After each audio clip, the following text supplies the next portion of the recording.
can What do you want me to do? ask them, yeah, if they could, because we're going to start the next meeting.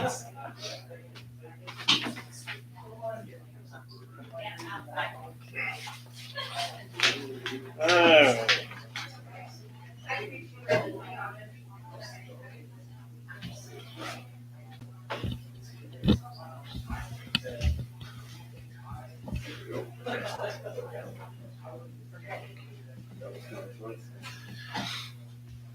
How are we doing, sir? All right, here we go. Good to see you. Good to see y'all. Good to see you. We'll get started here shortly. Okay,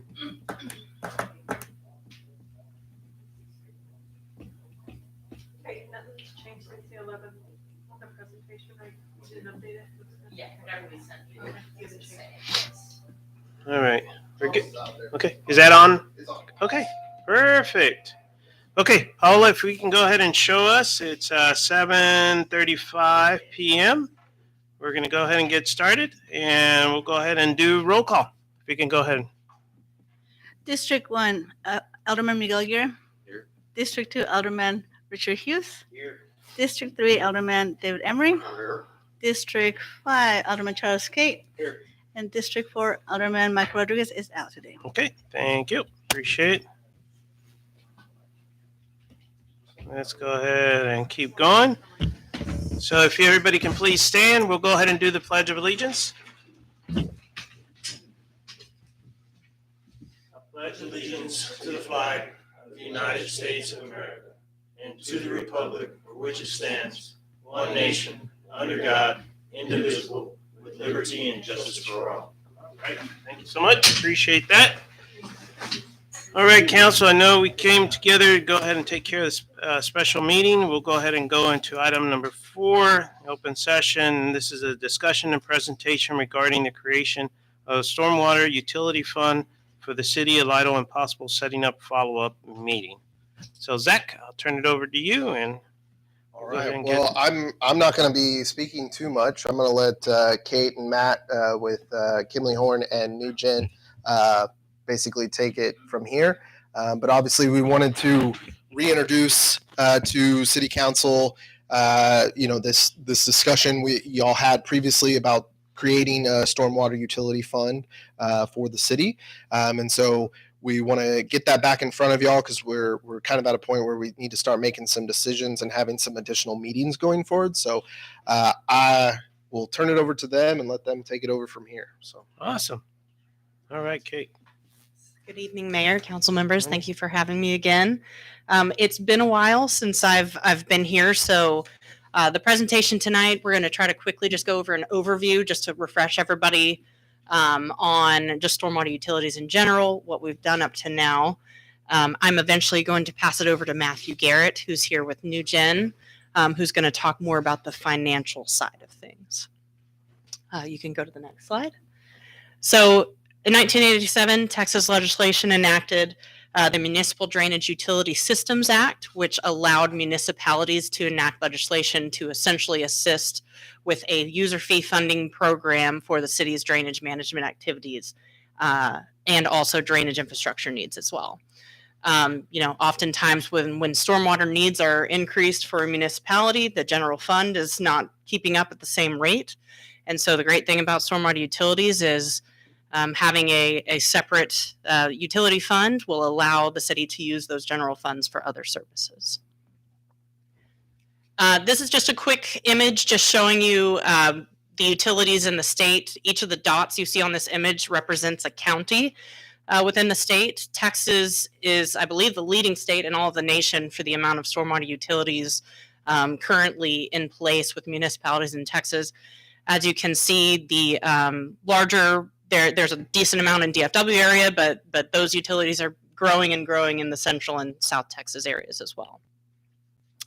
A lot of the first questions that folks ask when we are talking about setting up a new stormwater utility is who will pay fees?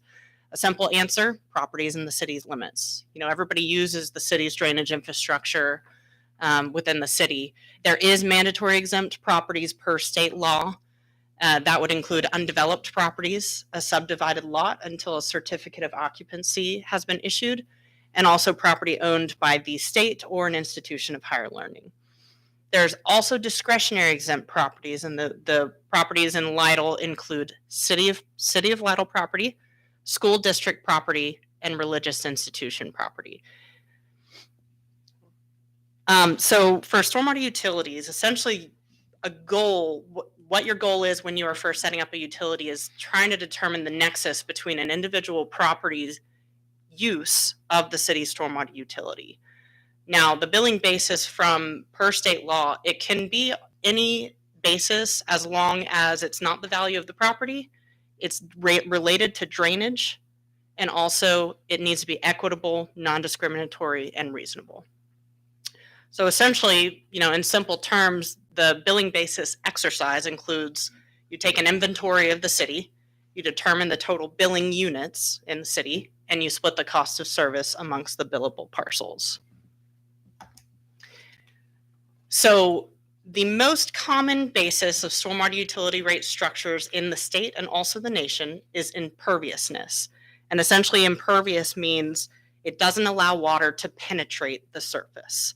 So if you have a grassed area, you turn it into pavement, the water that used to penetrate the soil now runs off, essentially hits the pavement and runs off into the city's drainage infrastructure.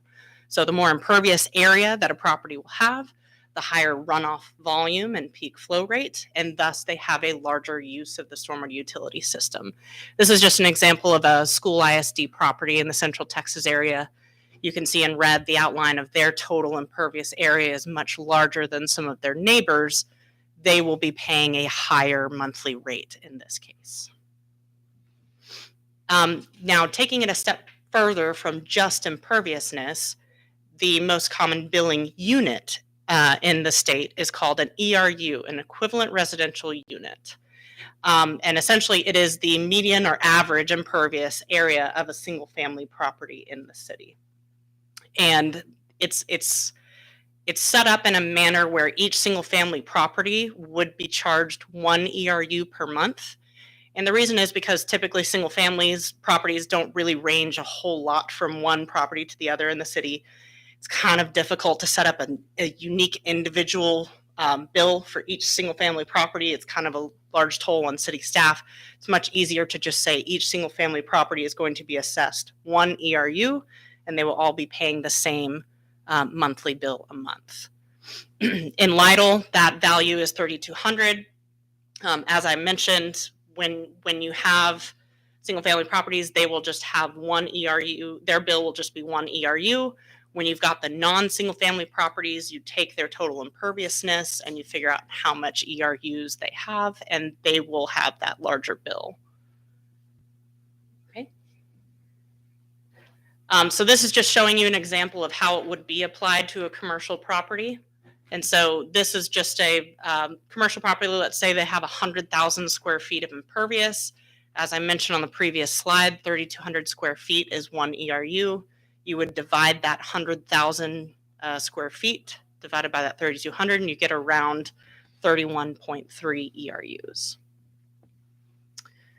This is, I had mentioned a few slides ago, we would take the inventory of lots, we determine total billing units, and then we would take the cost of service and split up the cost of service between the total billing units.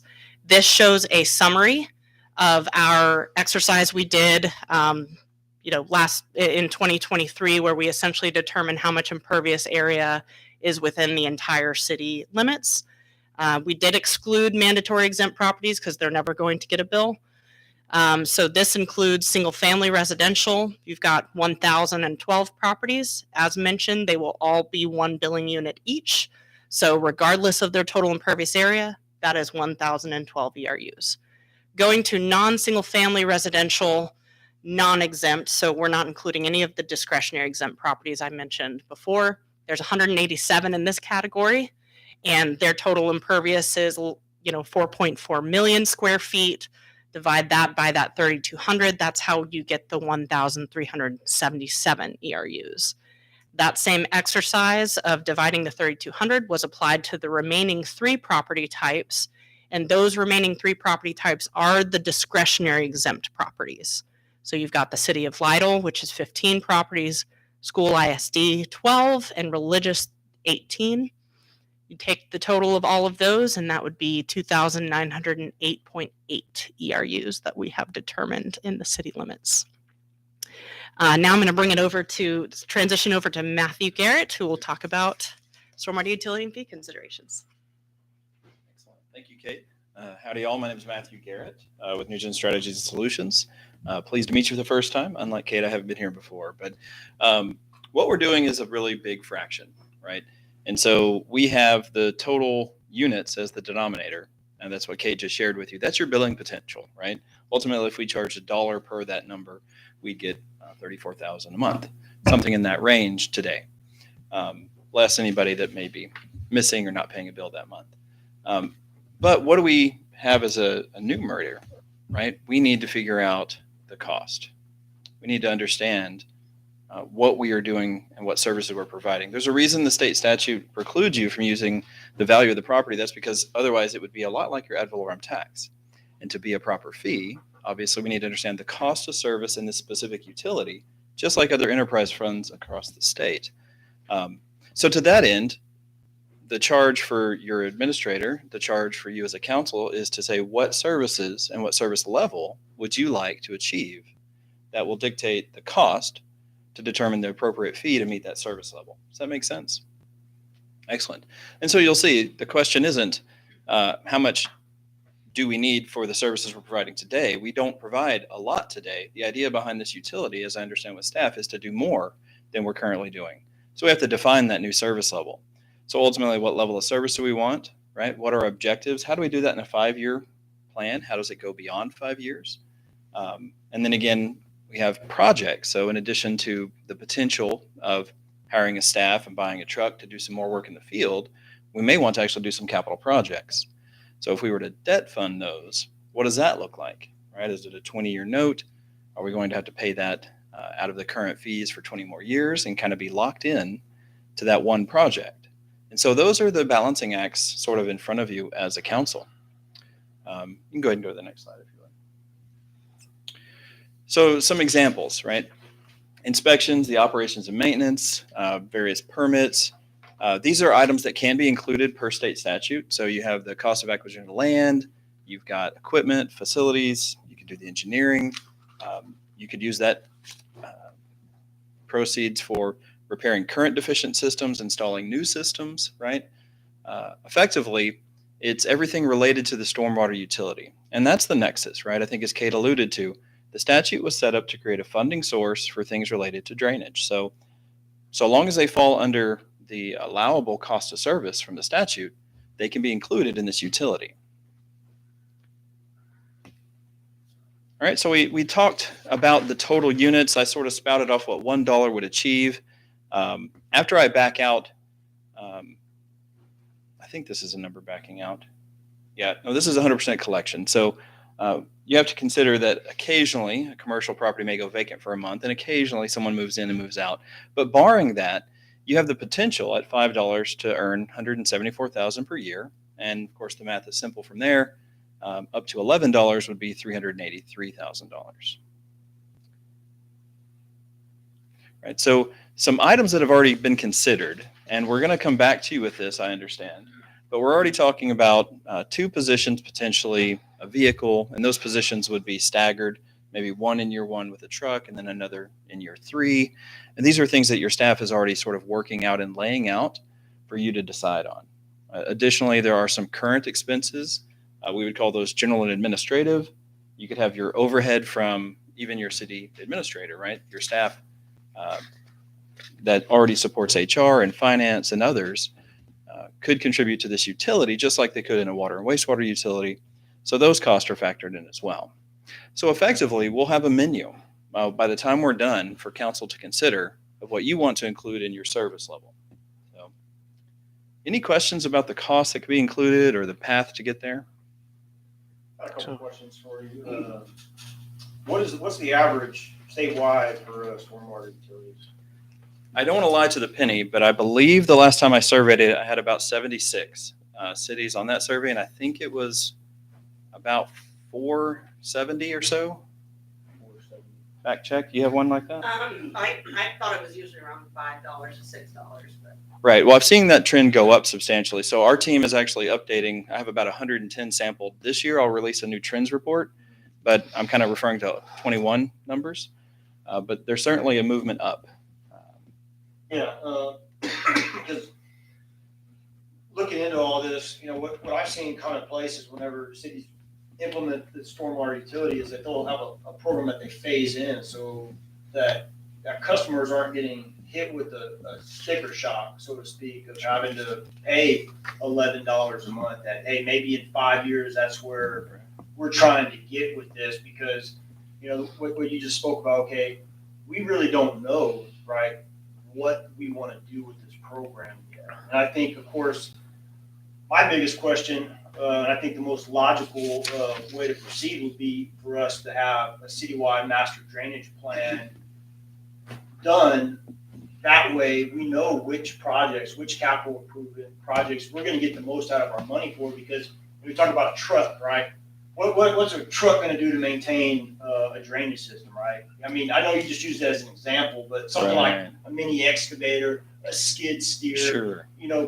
More along the lines of construction equipment that perhaps a stormwater director or stormwater employees could use to actually do these projects in-house. And I think that ultimately that's where we would like to get in 5, 10, 20 years, because I mean, this has the potential, of course, ideally to outlast everybody here in whatever, in 50 years, hey, Lytle's the one city that didn't flood in South Texas sort of deal. We can have dreams, right? But Sure. But yeah, going back to average cost, right? So about $5 statewide, and that just varies. Like, what flexibility do we have? How often can we adjust these rates to meet our needs? So per statute, you'd be defining a utility, right? And so it's your fund. It's no different than generally you don't want to do it more than once a year for sort of what you call rate fatigue, right? You don't want to hit people up with a rate change twice a year. It's unavoidable occasionally, but not usually for drainage. That's usually a water and wastewater utility. But we recommend that you look at this every year in your budget. You would effectively appropriate to this enterprise fund every year. You could also take action to adjust the rate. I will say there are a lot of set it and forget it utilities out there, and they've never gone through step 2, as you suggested, sir, that we need to look at this again and do more with the utility. And then secondly, I can tell you have some neighbors in the San Antonio area that continue to fund at the general fund a portion of their stormwater needs, and this utility augments. And so the total spend is not usually $3 to $5. The total spend is probably substantially more throughout the state. It's just a function of how much is going to come from the M&O portion of your tax rate, right, for your operations, or INS for the debt. And then if you have any money left over in the utility, you can do that as well. I think, of course, looking at this originally, going back, you said, hey, it was instituted in 87, right? That's when the state allowed for this. I think Fredericksburg was the example that I found. And, most places in the early 90s started out with $1 a lot, right? That they were just like, hey, this is something to get going. But in the past 5, 10 years, that they really, hey, this is not enough, that we really need to ramp things up. So one final question, what would we be looking at for a city of our size, 4 square miles, and doing what would the cost be for a master drainage plan? It would depend what kind of analysis you would want. So if you want to look at just storm sewer only, if you want to look at creek flooding, it kind of depends. Master drainage plan is such a fluid term. Sometimes it's just, hey, we're going to get a public stakeholder meeting and we're going to get feedback from city staff and also citizens, and we're going to identify 4 problem areas, because this has been major concerns with, people not being able to access their homes, or emergency vehicles not having safe paths. So in terms of what it would cost, it kind of depends on Scope of it. exactly. Yeah, I think one of the gentlemen here tonight, or the only gentleman here tonight that's not staff, Mr. Joyce, he's the one who kind of kept on trying to get the wheel to turn, and he finally, he lives out on the north side of town, Lakeshore, and I think we were experiencing a lot of problems out there with flooding. And so this is kind of what the council came up with, stormwater, to address those problems. So I think It's a step in the right direction, and I appreciate all the hard work y'all put in on this. Absolutely. Thank you. Council? Anything? No, we, If I can add, Yeah. So one of the big things I think we're looking this evening from council to kind of get the ball rolling is, I personally I think would be good to have maybe 2 or 3 scenarios that you guys are comfortable with as far as a dollar amount. That way we can come back to y'all in a more workshop fashion and really look at those numbers and see where we're at with what that looks like, and then also start implementing those scenarios of what we're including and what we're not including within the fund, and how we want to approach that. So that's kind of what I wanted out of this evening, is to get that, obviously reintroducing the idea to y'all, but also just kind of next steps. How do y'all want to proceed? What kind of information you're looking for? And I think it would be helpful for them so that they can gather that and we can have that going forward. So that's where I'll leave that, and I'll let y'all marinate on that. So Matthew and I put together a kind of a generic, but we need a lot, not a lot, we need more direction on exactly where we want to go from here, on how far we want to go into this. I mean, I just need to know like how much we really want to put into it. Now, I can come up with 4 or 5 different scenarios. Matthew and I can go through it, try to figure it out exactly where it would be, where it would hit from our O&D and M&O and INS standpoint. We can go that direction and then present it to you. It's just up to council and what y'all want us to do. I think at a minimum, be able to do like a $1 and be able to kind of get an idea. I think what Charles brought up in the sense of the gradual, being able to bump up and try to figure out, get an assessment of how much it's going to cost for us to be able to do a study. I will let the council know, everybody know that Medina County is doing a drainage study already. And there's a few other authorities that are actually doing it. The Nueces Authority is also looking at it since it touches into our area. So there's a few folks that are already doing some sort of drainage outside coming into Lytle, but eventually we'll need to go ahead and include what happens within the inside the Lytle portion of it. But just like Mr. Joyce said, and then he came over and talked to us about it, the stuff that comes from north of 6710. And we just had a meeting even to include earlier today with the county actually starting the process to try to look at drainage all around the county, not just in this particular area. And they're including us as part of that too. So, but council, they're asking us, see what you guys think in a sense of parameters, what we would like to go ahead and give them a ballpark figure to go ahead and take a look at. The state average is about $5, we say. I mean, I think that's fair because the projects that we're going to have to do, the Lakeshore Master Drainage Plan alone was $150,000.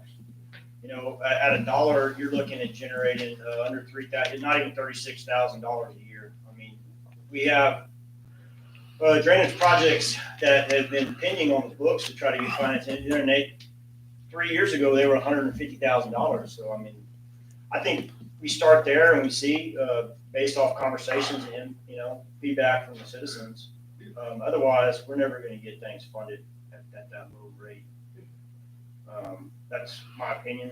I'm sure everybody else wants to chime in. I can do it at the lowest rate of $1, and then Matthew and I can build it up to the max of all the major machinery that we could possibly use. Does that sound? Because I'm here, and Yeah. because you asked. Yeah. $1 is great, but if at the price point, it's only getting a roof and getting 3 squares done, right? It's not much, and so it's a new fee without much to show if you only have $1 to work with, because your billing potential is pretty low. And I'm not trying to drive up rates. I'm a recovering finance director myself, so I get it. I know I'm getting there. I'm in therapy 10 years. But no, truth be told, you probably want to be able to show some progress with this new utility. And I would say, as we continue our conversation, it would be worthwhile to say, what is the lowest meaningful amount to do something, right? So we can get a partner progress sign up or something to show for this extra effort is my suggestion. Yes, sir. I would think that we need to have, before we just start setting rates, an idea of what immediate cost would be facing. The master plan, as Charles mentioned, We already have the one going on at Lakeshore. We know how much that cost. So if we get the big picture of what we need, and we know, okay, the big project, let's say Lakeshore, we're going to need $1 million for that. Then if we can finance that out, if the utility fund can handle the payments on that for 5 years or whatever, then that helps us set a rate. And then we can look down the road on I think you mentioned 5-year plans, or maybe Matt did. So I'd like to see us talk seriously about what level of master plan we want, because you indicated price goes along with how detailed we want it to be, before we really get deep in the woods and how much we're going to start charging. Now we can start with $2 or $3 a month just to start building up the kitty. But the immediate thing I think should be getting the plans and locking in the projects in level of priority. Does that make sense? I mean, David, I'd be surprised if we got a master drainage plan done for anything less than $1 million. Really? We'll see why. Does that sound practical, Kate? I mean, that would be a pretty detailed master drainage plan. I mean, I think it can be done for cheaper, and there can still be some conceptual improvements and conceptual opinions of probable cost that can be collected to get the ball rolling, to How long try is to get this first step and then, design it in more detail later. How long would it take to do a master drainage plan, mid-level complexity for a city of our size? I mean, I think it could be done in 9 months to a year. Okay. So What was the cost of this one from Lakeshore? How long does that take? Lakeshore, I believe, was around 100,000, and that one, I understand they've come up with some improvements. They're about to cost them out. But I think that one took around 9 months. Yeah, But I don't know when it started, but we're at like 90%. They're Yeah. costing it and getting the final report to us. Obviously, that'll be presented. So I don't have a problem with jumping on the $5 rate, but I would really like to see, and this is, I'm talking to everyone here, I really like to see one of the first things we do. Now, of course, we can move on Lakeshore because it's going to be done. But getting a master plan and prioritizing areas of town, regions, or That's my drivers there, is machinery and projects in the master drainage plan. That was my 3, and those are the big questionable that are going to. well, let me ask you about that. You're talking about machinery. Are we going to do all this in-house, or are we going to contract out the drainage work? It's a decision for council to make. I mean, I think you can have potentially a combination of the two. You probably there are cities that do that. They contract everything out, or they do have some ability to do some things in-house for just continual maintenance and stuff. Well, in your discussion, have you talked about us doing it mostly in-house? Or mostly Up to this contract? point, I have not been in those particular conversations, so I don't know what Lynette previously and Matthew. We have a street sweeper factored in, at 120,000. Just again, this is planning number, not final anything. But that's certainly part of it. And then if you're gonna have a jetter and you don't need it often, you might rent that. So there's some ways to mitigate cost to clean up things as well. What would it take for a city our size to add manpower and equipment to? Well, we estimated that, and I can't remember the numbers off the top of Because you're my head. I can't remember what I put in there. No, that's quite all right. I actually have I'm not actually checking the score, guys. talking about I'm looking at an Excel spreadsheet, so I apologize. big 10 or 12-inch main drain lines, right? Right. So for the staffing question, we had about 100,000. So it's about 50,000 per year, and we had one introduced in 24 and another maybe in 26. This is just thinking about other things moving. Good work, I did 1 or 2, but because we kept going back on 1 or 2. Right, and when that's Okay. part of the menu, right? At another increment, you may add it. You may opt out in that budget cycle to add it and not change the fee if you did want to phase this in. To the point of the project, rough number, $1 million of debt on 20 years is about 75,000. So that's about $2 of your dollars on that $5 fee, and you got 100,000 for people. So there goes $3, right? So if you do maybe one person, one truck, and some small projects, and then you're at the 5. And so those are the kind of the items that get into the, if you will, the So there's two Decision parts. tree. Yeah, so this is two parts. So this is good what you're talking about. So basically what you're saying that this utility is, it's not only for the projects, but it's also for the maintenance.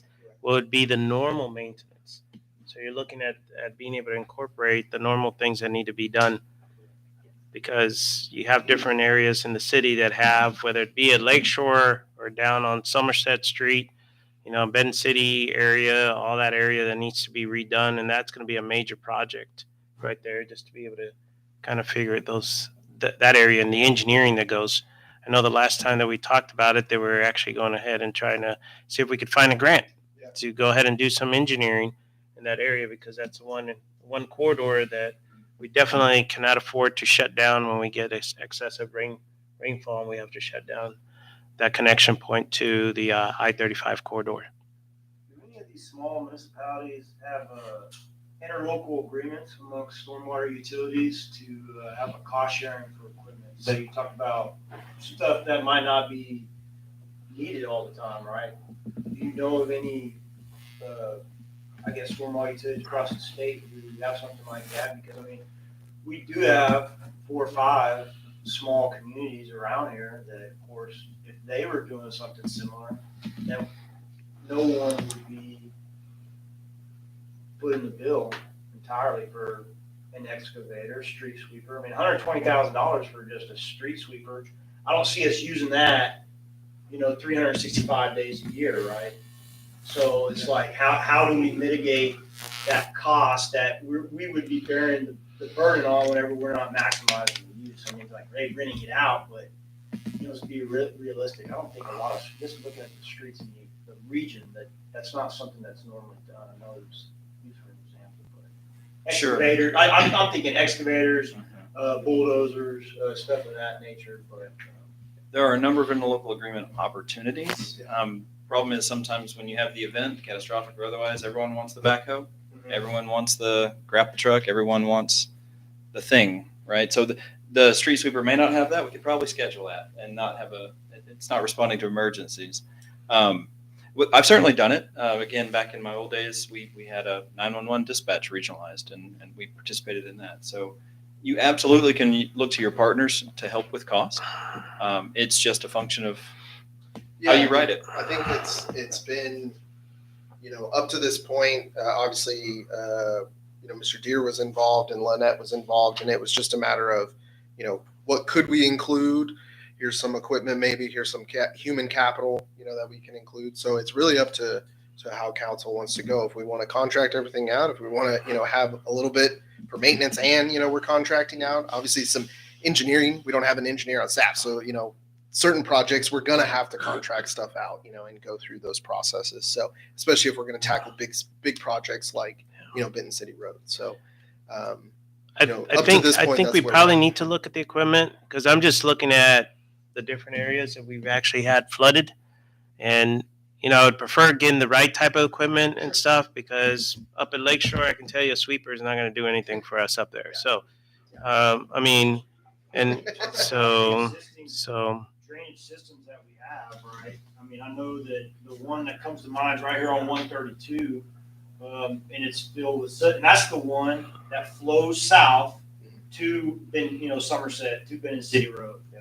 it's I'll take you back there, Zach. You want to go look at it, man? It's a nice little I need my boots. quagmire, but I know Mr. Chapa, who lives right there next door, he has video, and they'll show you that water is 5-6 feet coming into his yard. And I think that was only after about 4 inches. Yeah. So it's like something small, compact skid steer is something I think that the city could get relatively cheap, that we would definitely get our bang for in like helping what we currently have, because these big ticket projects that we're talking about, Benton City Road, that's a multi-million-dollar project. So between a skid steer and a culvert, high pressure, cleaner, we have a lot of areas where the dirt is just built up inside the culverts. We need to clean those areas out. Yep. Those are the things I think. So, Okay. Kate, one more question. Sorry, I'm not trying to keep us here all night. As far as drainage systems, would curbs factor into that from like a base level, as opposed to actual, I guess, culverts in the ground to control the flow of water. Would curbs be something that we could use the funds for in the future? Yes, because streets are essentially a form of runoff conveyance. Yeah. You know, you've got the rainfall that hits the streets, and you've got your gutters that are designed to carry that initial start of the rain, beginnings, ponding areas to the inlet. So that's actually a reason why public roads aren't even really counted towards this impervious value in terms of a billing unit in a city, because roads are conveyance, essentially. Of course, I'm thinking, maximizing our dollars, because the curb, you can channel that, but at the same time, it will help our existing roads, the asphalt, from spreading out, and our roads should last longer if we're treating them as drainage avenues. Right. Okay. So I think, I mean, and I don't want to, like I said, belabor the point, but it sounds like a couple of pieces of equipment we can factor in, and the right equipment, obviously, and maybe some human capital. One or two people maybe phased in, as Matt said, over time, because obviously we don't want the equipment to just sit there. we need people to run it.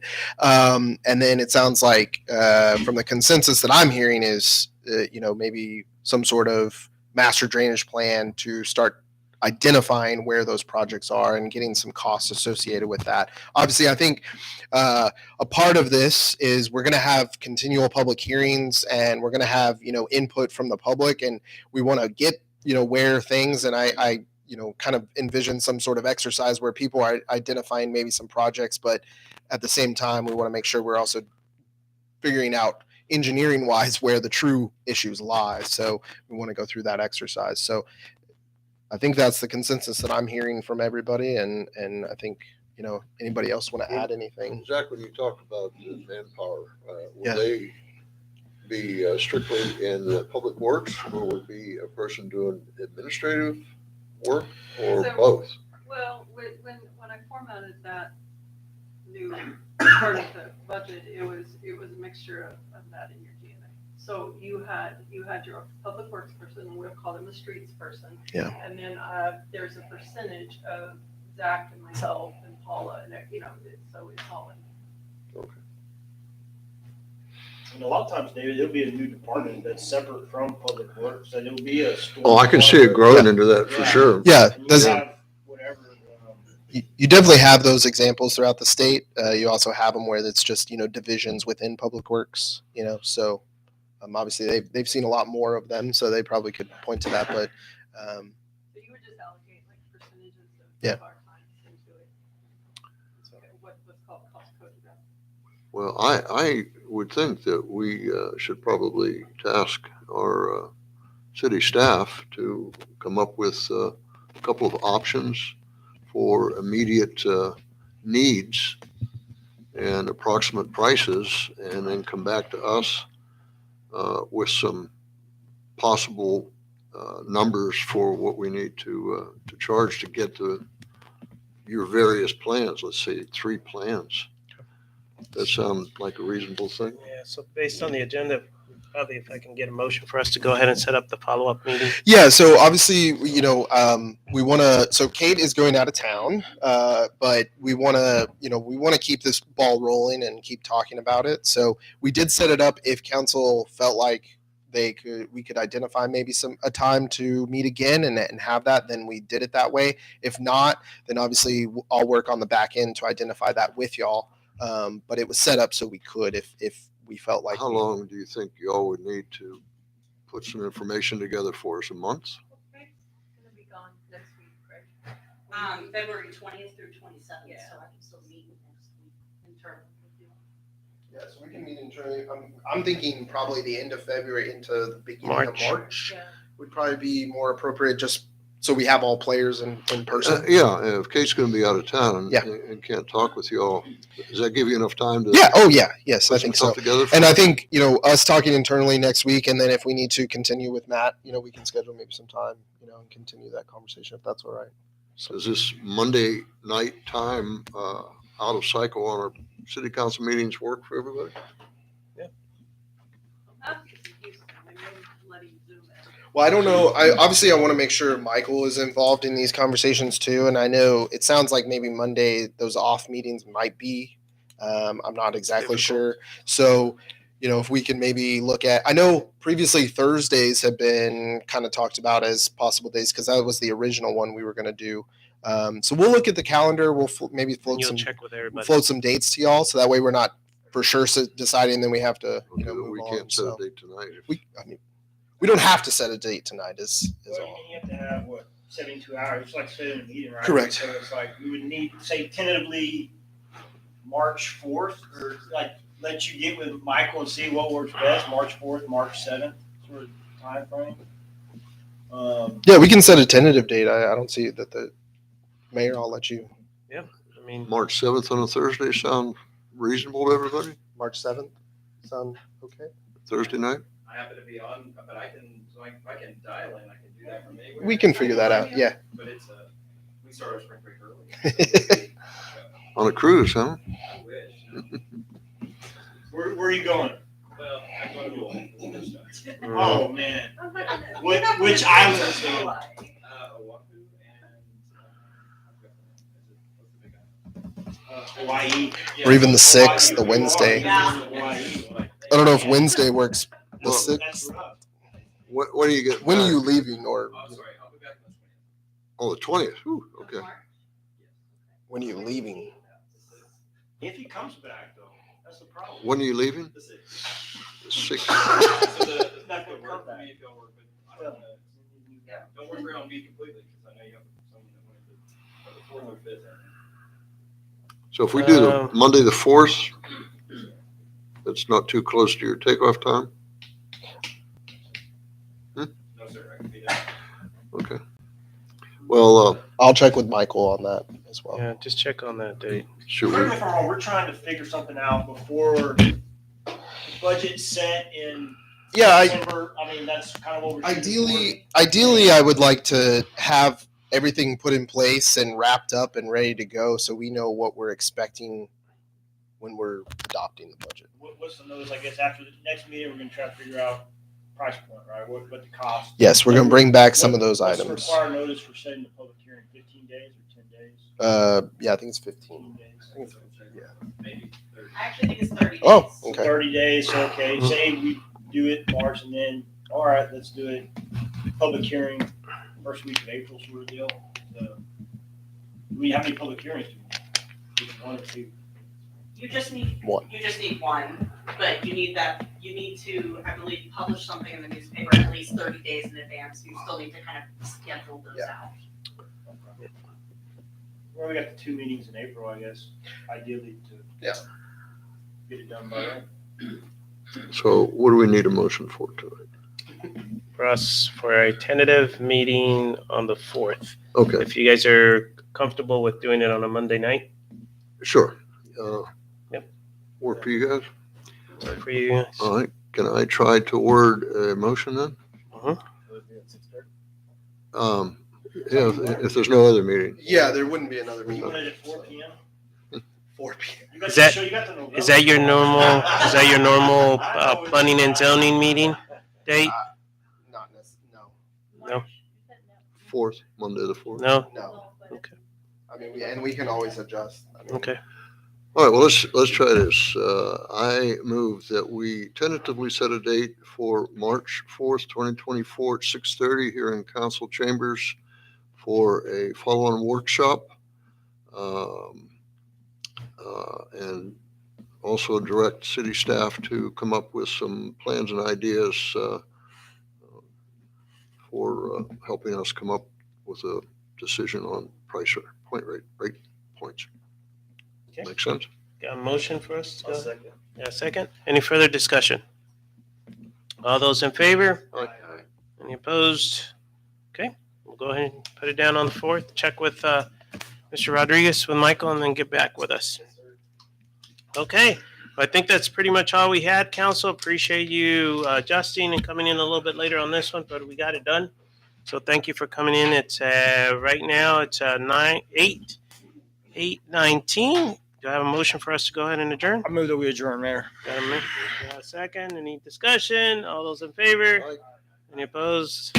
Thank you. Appreciate it. And thank you. Appreciate you guys coming out. Appreciate it, Mr. Joyce. Appreciate it.